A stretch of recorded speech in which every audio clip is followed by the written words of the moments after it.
Start now. Just give 1 minute, Ramya. Sure. I think Nibin wants to put it on FB Live, so he's just doing it. Yeah.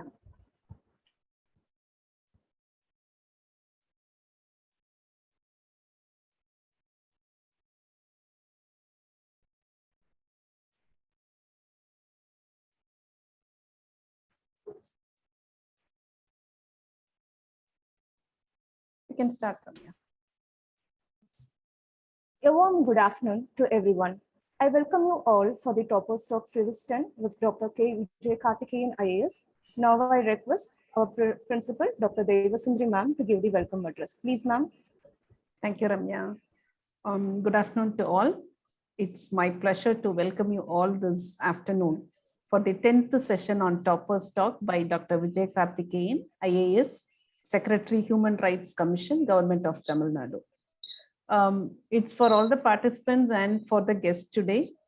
We actually started our Civil Service Aspirants Club in 2016, and we had many interactive sessions, discussions, events, all that. And we were able to make our students and alumni crack the civil service exam in few years after they got graduated. So when this normal mode of education, when the new normal mode of education started due to COVID, to keep up the motivation of the current aspirants, our students, we started this Toppers Talk series. I think it was in the March 2021 with one of our distinguished alumnus who is with the Central Armed Police Force now. And then we had 8 more sessions. We brought in IRS, IDAS, IPS, IFS, Foreign Service, Forest Service, and many other toppers to this session. The Toppers Talk series, we started receiving good feedback from the aspirants across the country, and it has become a flagship event of our campus. And after that, once when our alumni felt that we have to start the foundation course also early along with the regular course of study, we felt that importance and we wanted to take up that suggestion. And we also started our Civil Services Foundation course this month in 2022, January. And Dr. Radhakrishnan, Principal Secretary to Government, Health and Family Welfare Department, Government of Tamil Nadu, he came and it was a physical event. He came and inaugurated the foundation course, and for the past 1 month, we are successfully holding the training also for our current students. So this is the background of this series. And today, for the 10th series, we have with us Dr. Vijayakarthikeyan IAS, Secretary, Human Rights Commission, Government of Tamil Nadu.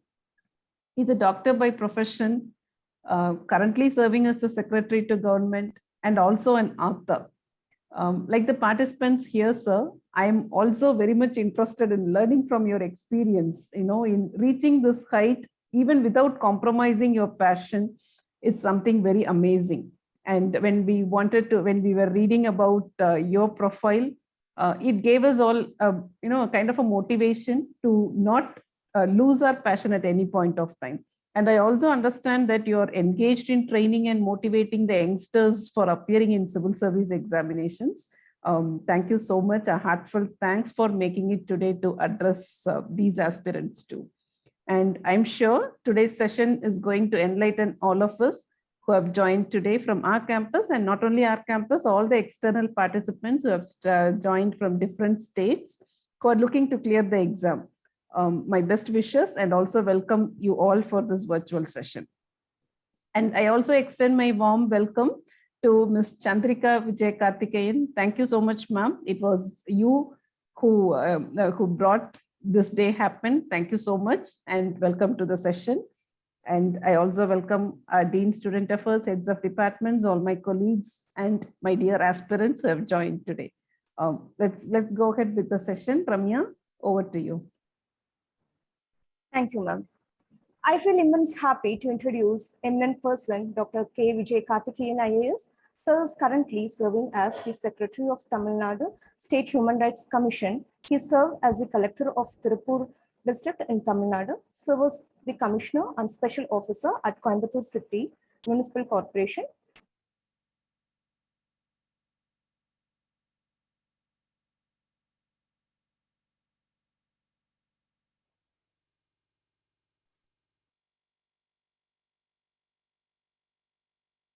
Ramya, I think we have a problem in your net.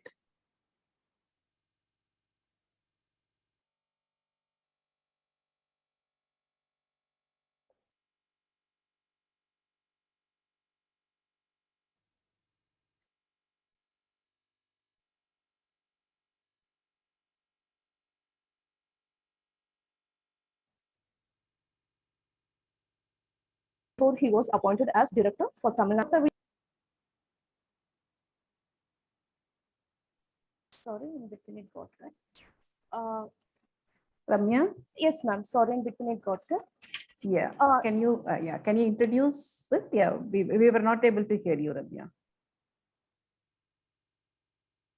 Who's an IFS officer to pursue the civil service and successfully cleared the prestigious UPSC exam during 2011. He is also a writer and has authored several books in Tamil and English, including Ettum Durathil IAS,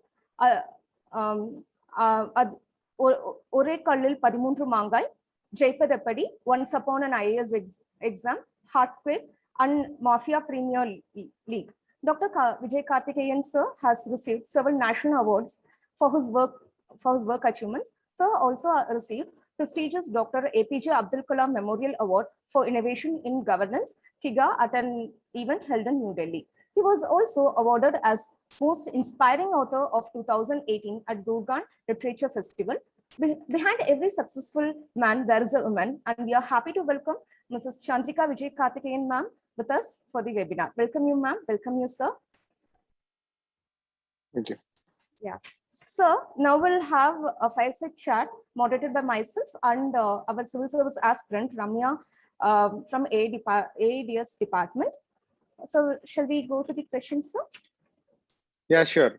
Thank you, so sir. Thanks to you and thanks to the respected principal of the KCG College for having me here. And as spoken before, a lot of eminent personalities have been here delivering this series of talks for the to help the aspirants prepare and come up and clear the civil services exams. So I am happy to be here, share my experience and knowledge with the aspirants and take them along on their path to success. So very happy to be here and I look forward to the event. Thank you. Thank you, sir. So being a doctor, what fascinated you to choose IAS as a career? Was that your father is already an IFS officer or your personal choice? Can say both. Of course, you get influenced by things that happen around you, your immediate things around you. Your family member doing something will definitely have a big influence on you, especially your parent or your sibling and things like that. Of course, you too have passions coming up as you grow, and you have a lot of things that you want to do. You have a lot of dreams that you want to achieve when you grow up. So those things all again added up in me, and then I decided to do this. Again, doctor is again a huge challenging career path that I chose very consciously. Generally, I like working with people, interacting with people, and being with people and working. So that was why I chose to be a doctor, so that I could be with people, solve their problems, and all that. And being a civil servant exactly gives me the same opportunity, but in a bigger dimension and a bigger magnitude, which is why I had to choose this career path. And I'm very glad that I chose this. Thank you, Good sir. afternoon, sir. Good afternoon, ma'am. So we all know that UPSC is an exam that is like very competitive. It deserves a lot of attention. So we saw that you had a strategy during your preparation. So what was your strategy during your preparatory phase, and how was the support system in your family during your preparation? Yeah, support system in family was again to the best possible extent. I don't think I have anything to complain at all on that front. They were absolutely supportive because at this point in life, you all when we all write the exams, we think about a lot of other things: peer influence, peer factors, people around us going into new jobs or pursuing higher studies, people getting married around, and all that. A lot of factors happen around us. It's very easy to lose focus and go out of this whole thing, or keep one foot here and one foot elsewhere and in the end mess up both or either. So that is a very crucial step that everybody who's preparing to this for this exam should watch out for. That point, this you are at a very crucial juncture of your life. You're again, it's a make or break stage for anybody. The most important thing is to enjoy this phase and put your best foot forward. Not to get overawed by the pressure, not to be influenced by your peers or your family or your situational issues. If you really want it, you need to go for it, and you're going for it, you need to be really focused. There is no half-hearted approach to success. It has to be full-hearted. You have to go with your heart out, and you have to perform. So that is the key to success. I feel that is the you can't name one particular strategy, but that's how it is. I gave it all in, whatever I had, whatever energy, effort, and whatever I had to put in for a year, I was ready to put in. I was fully willing to put myself in an extremely dedicated way and get through this. So that fortunately reaped results and reward. But it had not happened also, then I would have again had to take that decision again, whether to go and invest another year into this or take another decision. I would have come to that when I had reached that point. The point I'm trying to make here is you need not have to think too far ahead also. You need to just focus. You have a plan for the next year. You go all out and try to achieve that. If it comes through, it is good. If it doesn't, you can then evaluate and see where you went wrong, and then you can again re-strategize or something. For example, in my first attempt, I did not get through. I failed in the prelims. I chose medical science as an option. Those you had optional papers for the prelims itself. So I was doing my last house in my MBBS. So during internship, I applied and wrote the exam with medical science as an option, thinking that this would be easier for me in enabling me to clear the exam, but that was not the case. So that was a point I had to choose what to do, and I'm glad I chose this and I stuck to whatever I believed and put in the right efforts also. So I think all these things matter when you sit and prepare, and you need to enjoy the process as well. End of the day, when you look back, say after 10 years, I may clear the exam or I may not clear the exam, but I shouldn't regret that I wasted 1 year of my life in trying to prepare for this, and I again screwed up elsewhere. So it shouldn't be like that. You should work with dedication and with utmost focus. If you choose to do it, you have to do it. So that is the attitude that one needs to have, I feel. That's really inspiring, sir. Thank you. Thank you, sir. So you have done masters in public administration, and PABAT was your option.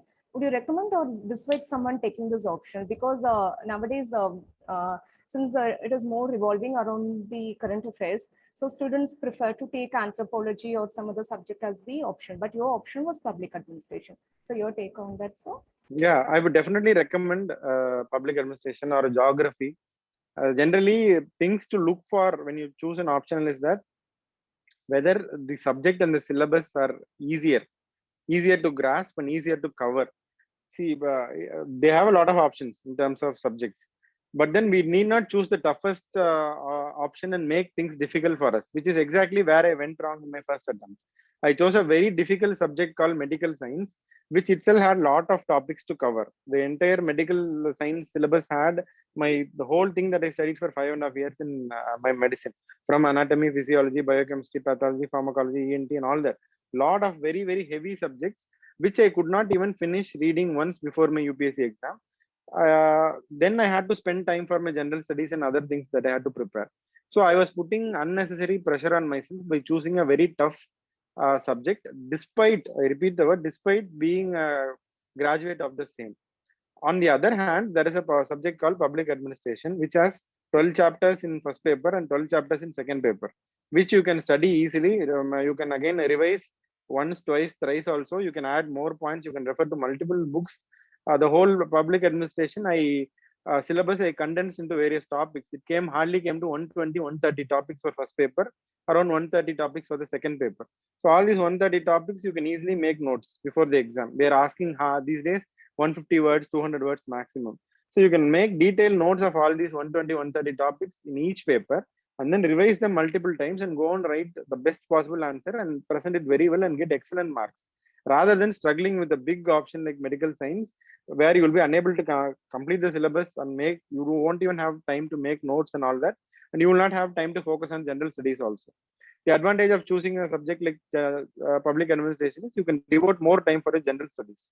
And also, like you mentioned during your question, this public administration will help you with your general studies also. Your polity questions, you can answer a lot of polity questions from public administration. You can also write a lot in your essay paper from public administration. It will really be helpful in other papers also. Same with geography. It will be really helpful in your general studies. If you take geography as your option, for good or bad, did not take geography, but then people taking geography have given me a feedback that it really helps them in their general studies also. So I think when somebody is choosing it, this has to be a major criteria. First, he or she should like the subject. Secondly, they should choose a very simple and easy to grasp and study subject. Thirdly, it should be useful for them in their other subjects of the exam also, like general studies and essay paper. So if they can zero in on all these three and choose a subject, it will be really helpful to them, I feel. Thank you, sir. So you have rich experience as a bureaucrat ever since you became a part of the administrative service. Can you please share with us 2 incidents where you have saved someone's life or act of humanity? Yeah, you cannot quantify that kind of satisfaction or that kind of happiness that you do. End of the day, when you are you're working in a lot of assignments during the entire course of your career. I worked as a sub collector where we had done a lot of memorable initiatives. Say, for example, the land title, whatever is happening, the pata transfer to again modernize that and to simplify that, we brought an initiative to transfer pata in just 60 minutes and give to the public.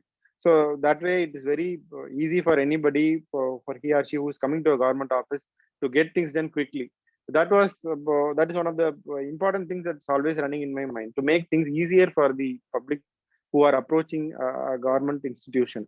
Get things done at a click, or get things done as quickly as possible. So that kind of a transformatory things are possible. You can do things like giving them houses for the homeless. A lot of initiatives like that were taken during my time at Coimbatore. And you can also do a lot for environment, for again eco-friendly campaigns and initiatives, lake restoration, water body restoration, and all those things. So again, drinking water supply, everything under the sky. You can really put your heart and soul into the job and accomplish a lot of things. So I'm very happy and glad that I could choose a career such as this, and I could also transform lives and carry out a lot of such initiatives for the betterment of people. So when you're preparing for an exam like UPSC, it requires a lot of mindfulness at our workspace. So what was your daily routine that helped you achieve your goal, and how much quality hours do you think one should dedicate for their UPSC preparation?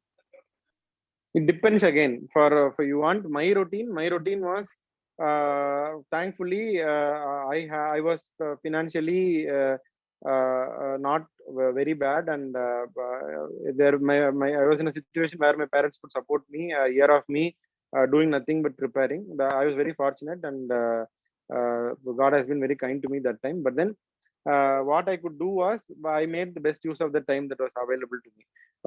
See, you wake up and then I would read the newspaper for some time, but not spend the entire time on the newspaper. Just say half an hour, 40 minutes, and then spend another 20 minutes making notes from the newspaper, the gist of things. What are the important things to be written and all that. So that will take an hour roughly in the morning, and then I study something before I go to a class. I joined a coaching center where I would go every day. Then I would do the class by afternoon, 2-3 hours, not more than that, 2-3 hours per day. And then afternoon I sit and study, do my self study. And then by evening sometimes I do during the prelims time I do the mock tests and so on. Like, I had a target of 200 multiple choice questions every day. It was not like a test or anything. Test also I used to do, but then I also keep evaluating myself. If I study something, say if I study about the formation of Indian National Congress today in the freedom struggle, I make it a point to go through. There are a lot of question banks available, so I attend those questions and see how far I've understood, or is there any point that I've left out. If I'm studying about the soils of India today, I'll go and attend about 100 questions on soils, and then I'll see where I'm standing and all that.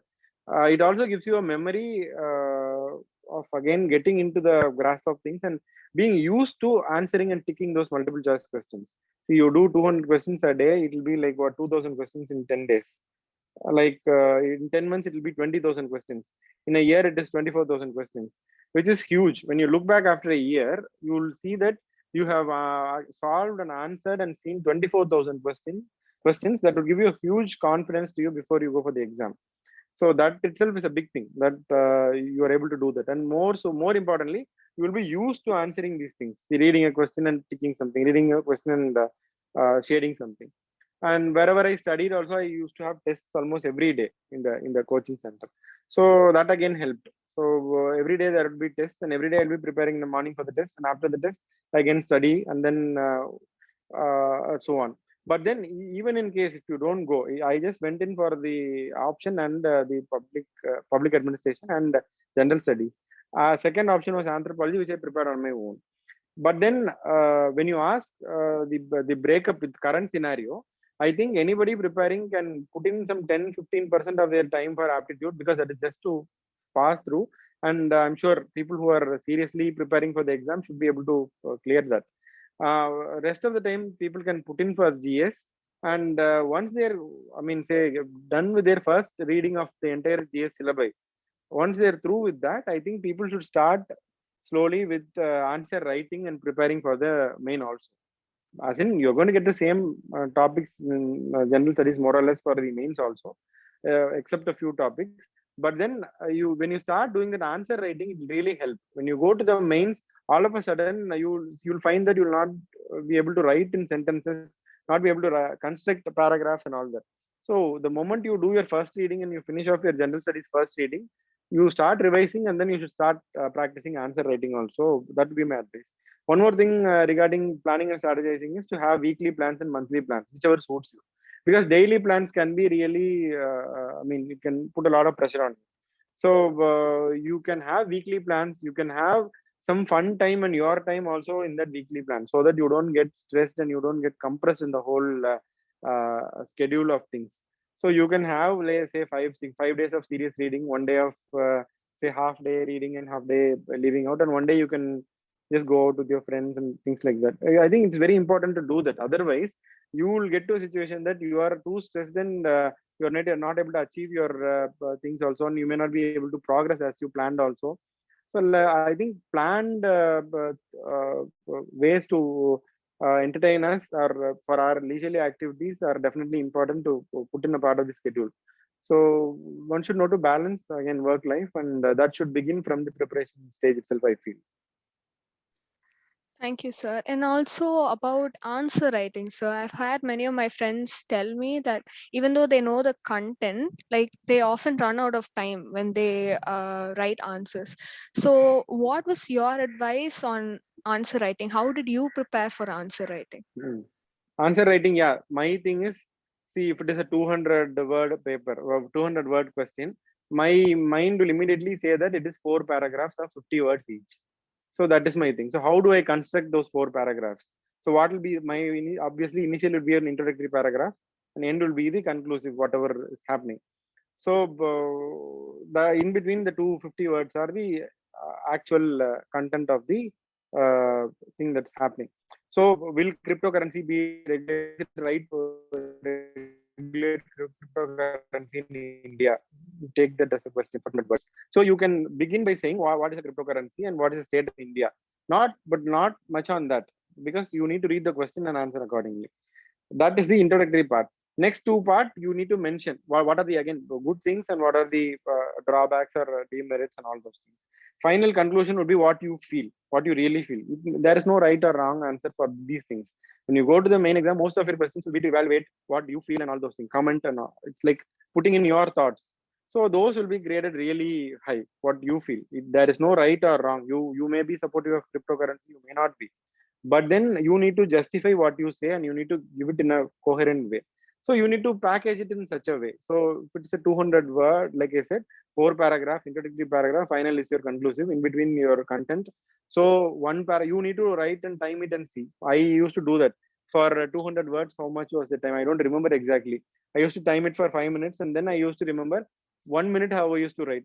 Then I further broke it up and just to see for my analyze for myself, I had this for per minute how many words I'm writing. That means per second how many words I'm writing. All that. No, you may not be able to do that for the entire paper, but then roughly if you do that and write, it's easier, relatively easier. So say for example, 4,200 words I had to write for my main paper. I sat and counted all the questions that I had to write. The time I had was say 3 hours. In 3 hours, 4,200 words. Say in 1 hour, then roughly say you keep it as 4,500. So 1 hour, it's like 1,500 words in an hour. 1,400, let's keep it. So 1 hour, 1,400. You again further shorten. In 20 minutes, you have to write about 450, 400, 450 words. So in 10 minutes, you have to write 250 words. So in a minute, you have to write 25 words. Then where will you think?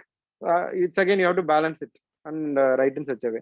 When you start writing more and preparing your answers, that writing thing will come. That writing skills will definitely improve. And when you write in the exam also, it will be really useful for you.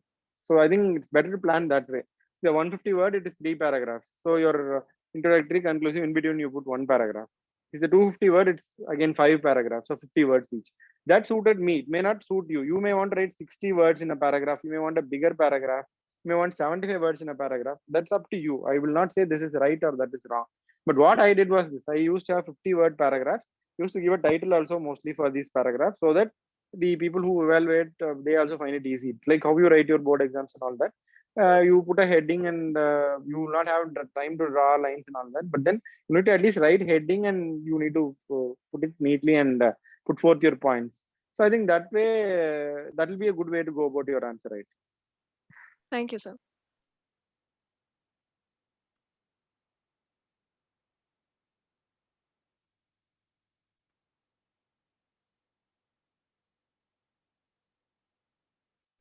Sir, and you're also a writer and you've authored several books like Ettum Durathil IAS and Ore Kallal Padamundru Mangai. So we're very curious to get some insight about your publications. Could you please share about that with us?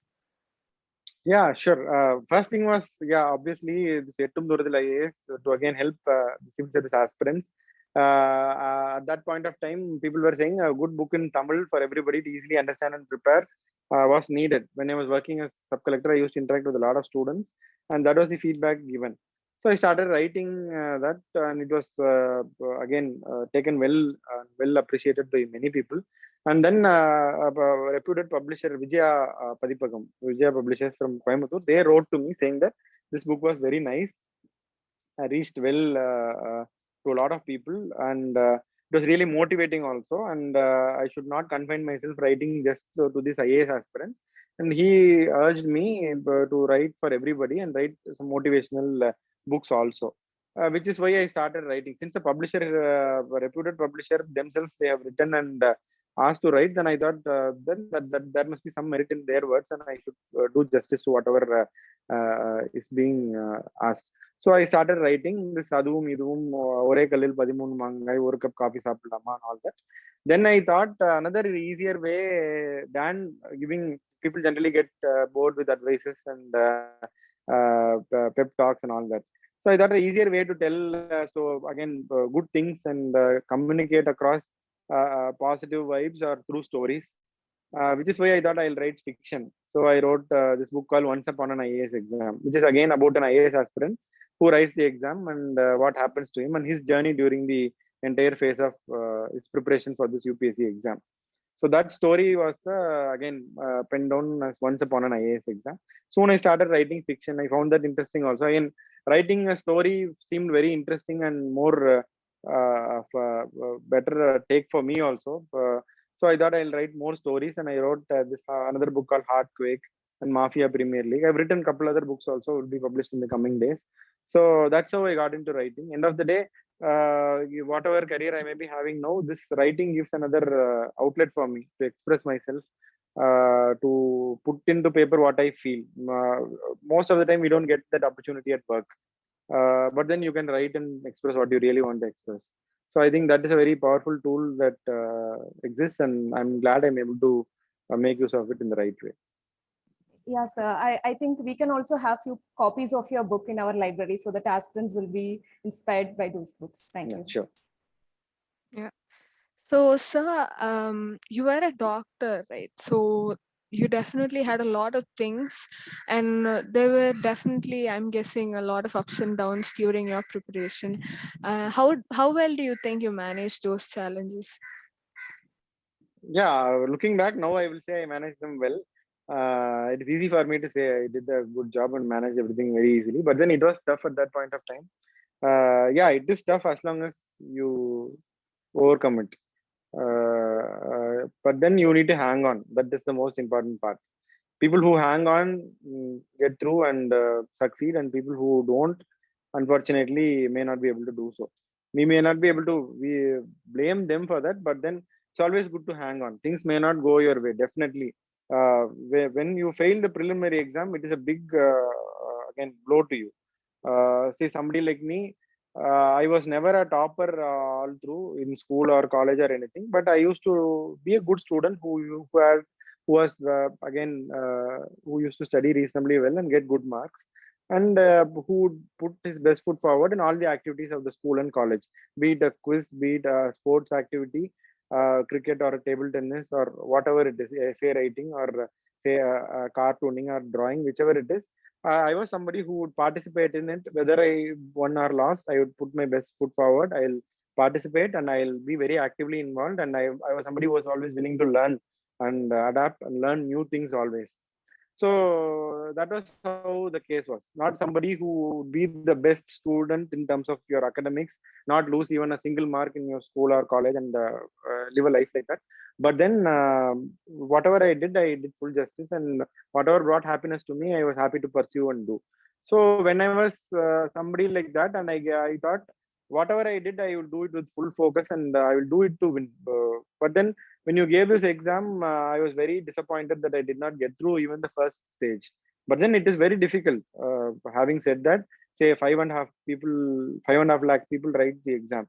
So when you cannot get through the prelims, it is absolutely okay. But then for me, it felt very tough at that point of time. Looking at that, I had put in decent amount of thing, but then what happened was I had to assess myself at that point, like all the putting aside all the peer pressure, putting aside everything else. I had to frankly assess myself and look at my performance and see where I went wrong. Really, it was not about putting in a reason or trying to justify myself, telling to people around me I tried hard but I failed and all that. It was not at all about that. You need to succeed, you need to address your shortcomings, you need to really succeed, you need to fill in your gaps. All of us have gaps, all of us have shortcomings. But then I really wanted to find that and address that. So I really was a bit hard on myself. I really thought through where I went wrong. But then what I could find was, first thing, that optional paper. Second thing, my effort itself. It was not fully again dedicated, and I realized I need to put in more hours preparation, need to be more exam oriented, put in more tests, which is when I started this daily 200 questions and all that. So the moment I realized where all I went wrong and how I should improve and things like that, then things started moving. And even then, at times you will feel, I'm sure all of us would empathize with me. There will be days when you think things are not going still, and what happens, the fear of failure, all those things would creep in. You will think you have studied, but things are really not getting into your head and all that. All of us go through that phase. And as the exam comes closer, that pressure will definitely catch up. But then it is very important to work through all the fear, work through all the pressure, and just hang in there and keep doing the job. And like I said, keep enjoying what you do at that point of time. I felt at that point of time I really needed to enjoy that preparation, because I didn't prepare well last time. I did not clear, but then I'll prepare well and I'll really enjoy this time, whatever, whether I clear it or not. When I look back after 10 years, I should feel happy about this preparation, that I really gave it my best, but that was not good enough. If your best is still not good enough, that is fine, that is okay. But then you have to put in your best. So that was my thought, and I kept giving my best every day. Wake up, do the same thing, wake up, do the same thing, wake up, do the same thing for 1 year. And then I gave the exam, and fortunately I got through. So that was really happy, and looking back, I'm very happy to have got through that phase the way I did. So whenever I'm through a tough phase in life, I do remember that whenever things are not moving as I really want to move, I think that. So I keep doing my routine, what I really want to do in life, what I really want to see myself do after 10 years. So how do I go about that? What sort of a routine I need to follow now to do that? So I keep doing that now also. What I need to do, I need to do, and what is my duty, I will do to the fullest. So I think that's how I find it, and I'm glad I'm doing it this way. So, in association with that, what do you think are some common mistakes that one should avoid during their preparation? Again, that's what, like being not very focused, having a lot of things on the plate. I've seen many people preparing for the competitive exams do that. Let me try this also, let me try that also. I mean, writing all the competitive exams is at least fine. You start writing with the UPSC, you write TNPC, you write bank, that is still fine. People will write their again all India medical entrance also. They will write, for example, their engineering things also, and they will try to prepare for civil services. They will, I mean, it's still okay to work and study, that is also fine. But then this attitude of, let me write and see if it is possible whether I get that, I've seen many people have that attitude. That is a very wrong attitude to have. Let me write and see. There is nothing to write and then see. You have to write to get through. It is not that let me give an attempt and see. There's nothing to give an attempt and see. So that sort of a half-hearted approach is a very common mistake that people tend to do. A, the exam is not that simple. B, whatever you do, that's not the way you respect an exam. You really want to get through that, you need to put your effort and then put your all your energy into that, and you need to really respect the exam and work for it. I think that is a common thing a lot of people do. And some other, there is another category which are really overconfident of clearing the exam and all that. So it is always important to establish that balance.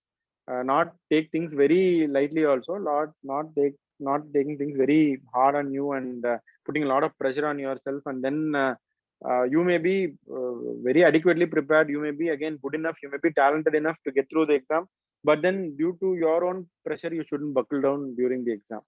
So I think that balanced approach is very important for this preparation. That is the common mistake people do. And then bowing down to your peer pressure or parental pressure and all that. If you really want to do it, you need to just do it. You don't have to wait for anybody's approval to do it.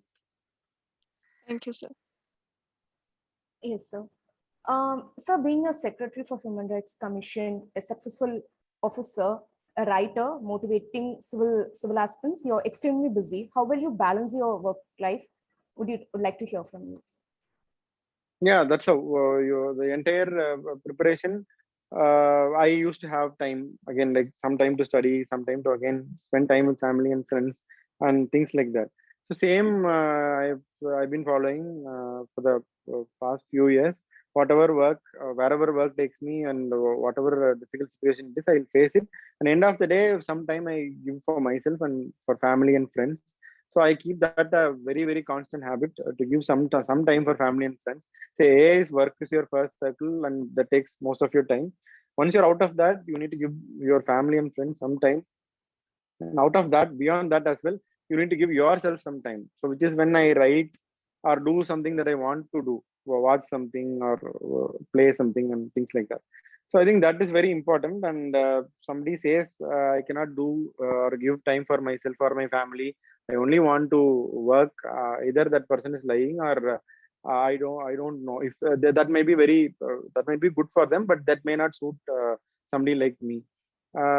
It's very important. End of the day, yeah, work can happen with or without you, but then your family needs you more than anything else, and your own health and your own mental and physical health, nobody is there to take care and step in. So the moment you are out, tomorrow somebody else will be sitting in your chair in office, but at home it is not like that. Which is why it is very important to balance work and your family and your own personality, and it really helps. Trust me, it really helps. Having a good family atmosphere really helps in work. It really has a, again, increases the productivity at work, and you really having a good productivity at work helps you at home also. Again, that sort of a balance really can be a very additive and a very synergy inducing experience. And so, talking about physical and mental health, it is said that UPSC is one of the most toughest examinations in this country, and it is pretty natural for us to like take a little bit of stress on it. So, what is your advice for us to handle stress? Yeah, like I said, you need to plan your distractions. Be distracted, that's fine, but plan it. You spend time with your family. Go, you like to watch TV, please watch for some time. You go to watch a movie or two, that's fine, that's still fine. I used to watch a movie a week or so when I prepare. That's still fine. You study well, and then sometime you can take off your from that pressure and work. That is very important during preparation, I feel, because again, looking at competition will never help. You don't have to think 5.5 lakh people are writing, how will I get through? People will even tell you, people will even tease you. You cannot even top in your own class of 30 people. How can you even write this exam? In your class itself, you can never come in the top 3 or 4 or 5, whichever. How will you get through in this exam with 5.5 lakh people? You don't even have to think on those lines. You just need to focus on your work. You need to do your timetable, and you just need to follow your efforts. And then you need to put other activities so that you are in the best of physical and mental health. Doing some light workout or an exercise or some physical activity daily, say half an hour or 1 hour. And then for mental health, it's always good to talk and discuss with family and friends. That's always important. Even now, if I'm not feeling good, or if I have something inside me, I always talk it out with my people and get it again vented out, or get their advice, or that's better than keeping it to yourself and putting pressure on yourself. So I think that habit also helps during preparation. Your pressure and what your actual difficulty is, you need people to share with. And if you have such people, it is good. Otherwise, I think it's good to have some friends and family members to share those. Yeah, Yes, so yes. you are a doctor, sir, and also you are an IAS officer. So, how has medicine helped you in your profession today? Yeah, like as a doctor, you see a lot of life and death situation, lot of stress. I have been used to, because again, 1 year of being a house surgeon, we have to again literally run a lot of things in the hospital. A lot of emergent contingent situations we see people dying right in front of us and things like that. And handling stress, being a doctor has really helped me handle stress a lot. You study a lot also over the course of 5.5 years. You need to study a lot again, a lot of competition, a lot of pressure again to perform. And it's really difficult to get through the entire medical college with a decent grade. That itself is a good thing to achieve. I'm happy I could do that. And in the process, I've learned a lot of things in handling stress and handling life and death situations, and not be too overawed by it, not be too pressurized by all that. It happens, it has to happen. We'll give in our best, but end of the day, what has to happen has to happen. So that is how my mind shaped up towards the end of that whole thing. And then when I prepared, and even during my work these days, it is really helpful. After having handled that sort of a stress and experience, it really helps during my stressful situations. Okay. And to the most nerve-wracking part of the UPSC exam, how did you prepare yourself for the personality test? Can you share any of your interview experiences with us? Yeah, sure. Preparation, what we had, rather I had, was like whatever you prepare now, your subject wise, I think by the time you go to your personality test will be good enough to answer your subject. It is not about that. Things that you need to concentrate, again, your bio and your profile with whatever you submit to the board, you need to go through that. Questions are again asked looking at the profile that we have given. So whatever hobby that is being put in, whatever wherever we have graduated, where the place we are from, the importance of that place, whatever hobbies and things associated with that, and whatever sports we play, and whatever graduation we did, whatever subjects we chose, and things from that. So it's very important to prepare questions based on that. If I am from Madurai, for example, I need to know the history of Madurai briefly, at least to an outline to tell them important festivals in Madurai. So they asked me about my festival in Madurai actually. Somehow they knew about it. And that time, a politician from Madurai was a minister, central minister, the government of India. So they knew that from that somehow. So they had a comment to pass on that, and they asked about that. So you never know how they pick up. So eventually, one of the board members happened to know that such a minister is from this part of the country. uh, Subsequently, a person like me comes and sits in the interview, and again this person sees this as the hometown. They correlate this and ask a question. So it is not that you can guess these things and all that, but then you should be prepared for anything under the sky. That's how you've been training yourself from preliminary exam. So it is always good to write down these things, like based on your profile, whatever you can generate as many questions as possible, and jot them down about your hometown. What is the important things about your college? Distinguished alumni from your college. Your hobbies. Why did you choose such a hobby? Suppose you put in watching movies as your hobby, people may go harsh and hard on you at times. That is to stress you, primarily to stress you. Again, in interview, like I said earlier, nothing is a right answer or a wrong answer. It's how you talk and how you justify your thought. It is to test your personality, and unless it is a very obvious mistake that you make, I don't think there is any mistake that you can actually make. It's your personality, you need to just defend it. So that's sort of a stress if they suddenly ask you, why are you again watching movies? Is that even a hobby? Don't you think you're wasting your time watching movies where you could do something productive in your life? You are what, 23, 25, and you say your hobby is watching movies. Don't you think you're a useless person? Could be asked, can be asked. Nobody can question that. So I was asked, don't you think you wasted on MBBS seat, which otherwise would have gone to another needy person? So you should be ready to that. Idea is to put you to stress and see how you react to stress. Because this job, you will have to face stress every day. End of the day, you become a civil servant. It is not easy from like how it looks from outside. You have to face a lot of difficulties and a lot of stress every day. Whether you're ready for the job, whether you're good enough for the job, whether you're fit for the job, whether you're fit for the job is the qualification, means they'll really have to stress you out and see if you're good enough for the job. So my experience again, I had this. I went to. I prayed, and then I took blessings from my parents on the morning of interview, and they kept me kungumam pottu before my interview, and I went and sat. That was the first question asked itself. My interview was an extremely stressful experience, and that was how it started. What was in your forehead? I said this kungumam, what my parents gave me and all that. Important day in my life. I've come for the UPSC interview and all. They said, no, this, you are portraying the religion on your face itself. You are a religious fanatic. Now itself, you are showing your religion outwardly like this. If we give you this job and you become a bureaucrat, then you will really be a religious person and all that. So that was not their intention. Their intention was to put me under stress and see how I reacted to the kind of stress. But then you should not be overawed by the situation, and you cannot expect it to be a cakewalk, and then it'll mean that you'll score comparatively lesser. You don't have a challenge, and how will you get a chance to impress upon the people who question you?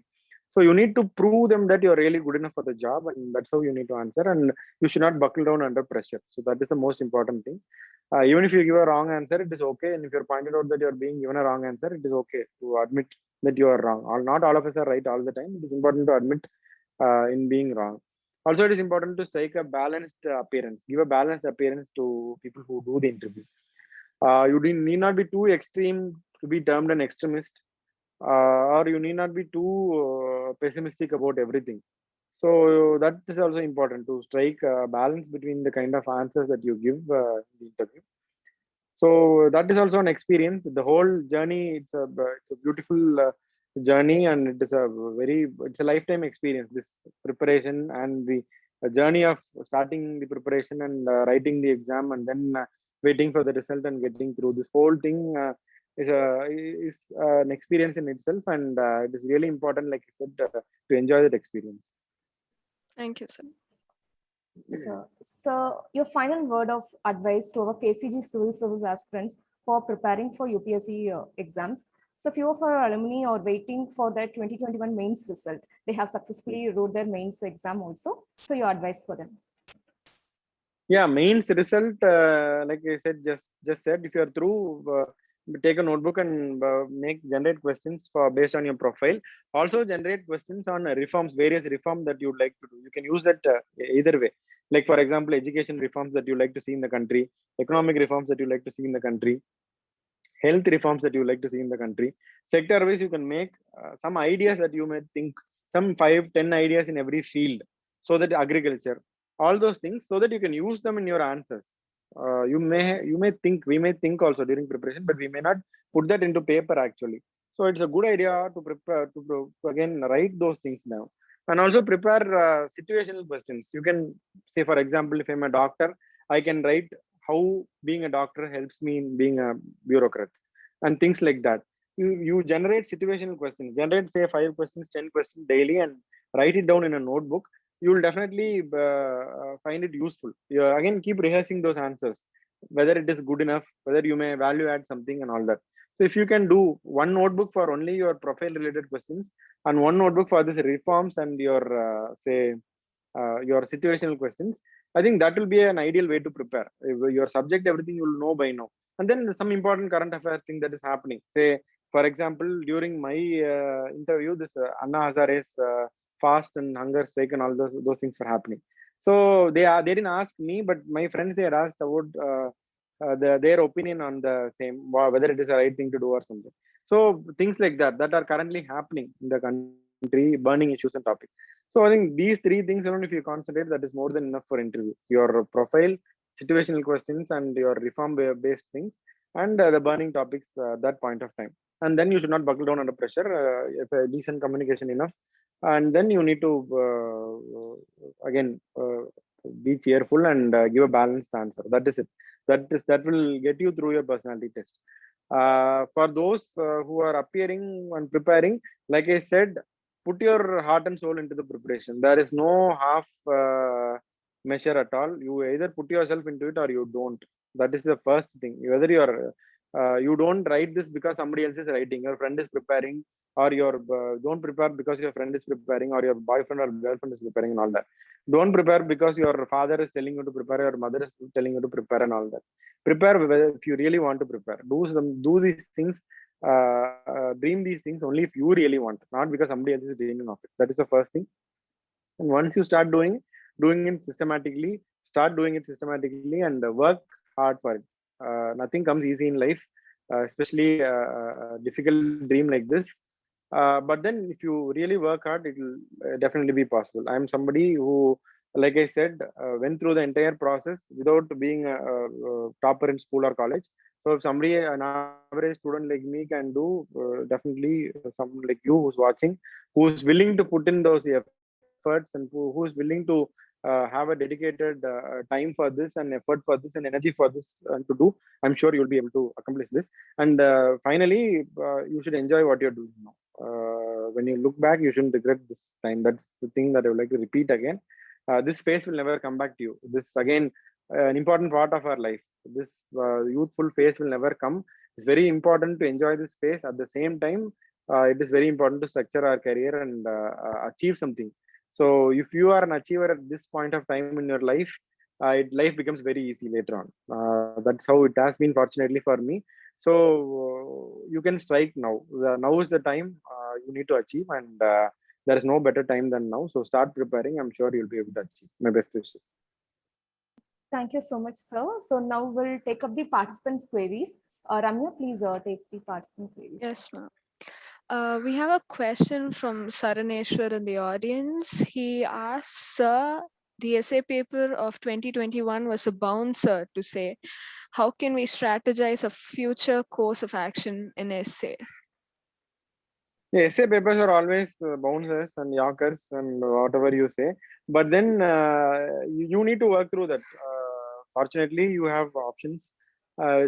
Pick what you can really justify, and you need to prepare quotes. It's always important to prepare good quotes of famous personalities. Keep those quotes ready, a lot of quotes, and see where all you can use them, and put in a lot. Like I said earlier, with answer writing, say 2,500 words, you need to have, like, if you have 100-word paragraphs for essay, you need to put in, like, say, at least 25 headings. So you need to have nice catchy headings for each paragraph, and you need to put in those quotes. If you don't remember who said the quote, that is also fine, but then you need to put those quotes. That will send in the right impression. Again, breaking down the entire topic, breaking them into paragraphs, giving nice headings, giving a lot of quotes. These are all secondary things that can value add. But the most important thing, the core is that you need to choose the topic that really you can justify and score well. It's again like choosing your option. But then the only difference is you have, say, hardly 5 minutes, 10 minutes to choose it once you see on the paper. But then you don't have to worry. Whatever you can think of, you just try constructing the whole thing. Say take 5 to 10 minutes. That's still fine. You just see how you can frame, how you can construct the whole thing. What are all the points that you can bring? If it is a bouncer to you, it is a bouncer to everybody else. Just remember that nobody can be perfectly prepared for this exam. Nobody knows everything. End of the day, this exam is about knowing something of everything than knowing everything of everything.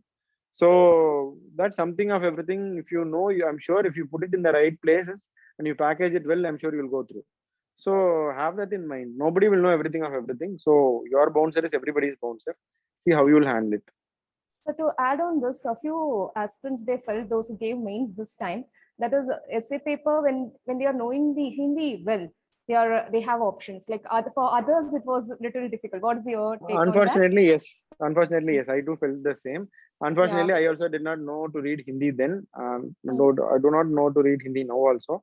But then somehow we try to manage with whatever we know and get through. That is a valid point that you're making. But whatever in English we could understand, we have to But then understand the and answer options the will be question. less. Like we need to choose only for the questions. True. Yeah. Yeah.